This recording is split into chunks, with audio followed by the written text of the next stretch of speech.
नमस्कार दोस्तों, आप सभी का स्वागत है मेरे चैनल पे। काजू तो आपने खाया ही होगा, कभी मिठाई में, कभी नमकीन में। लेकिन क्या आप जानते हैं कि यह जो स्वादिष्ट ड्राई फ्रूट है वह बनता कैसे है?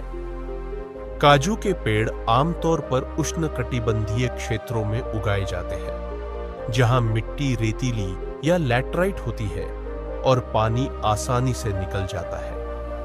इन पेड़ों को बीज या ग्राफ्टिंग से लगाया जाता है और इन्हें एक खास दूरी पर उगाया जाता है ताकि बेहतर पैदावार हो सके।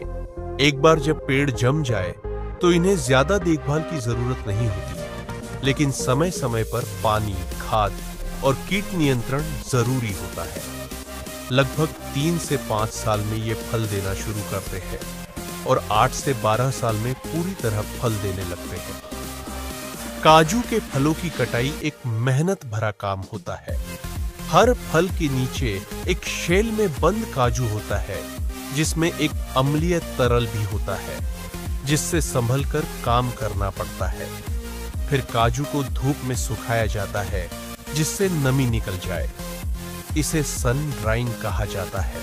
जब काजू फैक्ट्री में पहुंचते हैं तो उन्हें बड़े बड़े बैग्स में प्रोसेसिंग के लिए ले जाया जाता है।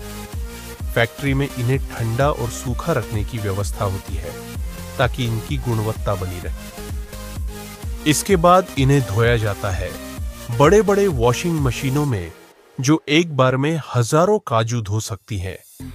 धोने के बाद ये सुखाए जाते हैं ताकि नमी न रह जाए। अब आता है रोस्टिंग का चरण। काजू को उच्च तापमान पर भुना जाता है, जिससे उनका स्वाद और कुरकुरापन बढ़ता है और अंदर की नमी भी खत्म हो जाती है। फिर आता है सबसे महत्वपूर्ण हिस्सा, शेलिंग यानी छिलका निकालना। छोटे स्तर पर लोग हाथ से इसे निकालते हैं, लेकिन बड़े प्लांट्स में मशीनें होती हैं जो अलग अलग मोटाई के शेल को ध्यान में रखते हुए इन्हें फोड़ती है। कई बार हाथों से छीलना जरूरी होता है, खासकर जब काजू का आकार अनियमित हो। यह तरीका गुणवत्ता की निगरानी में मदद करता है, क्योंकि हर काजू को इंसान खुद देखकर परखता है।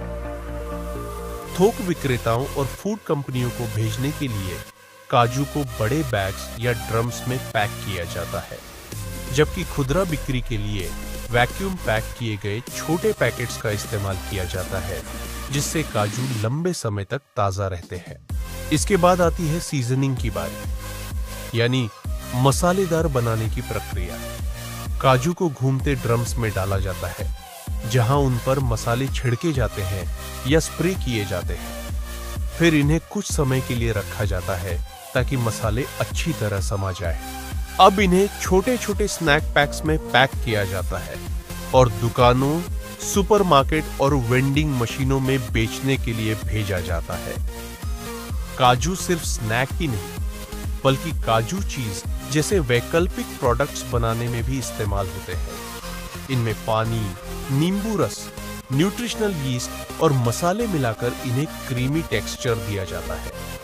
तो अगली बार जब आप काजू खाएं तो याद रखें, इसके पीछे छिपी है एक लंबी मेहनत भरी होती है। तो यह थी काजू बनने की पूरी प्रक्रिया। है ना कमाल की मेहनत? अगर आपको यह जानकारी पसंद आई हो तो वीडियो को लाइक करें, शेयर करें और हमारे चैनल को सब्सक्राइब करना न भूलें। कमेंट में बताइए कि आपके यहां काजू कितने रुपए किलो मिलता है। मिलता हूं अगले वीडियो में। तब तक के लिए धन्यवाद।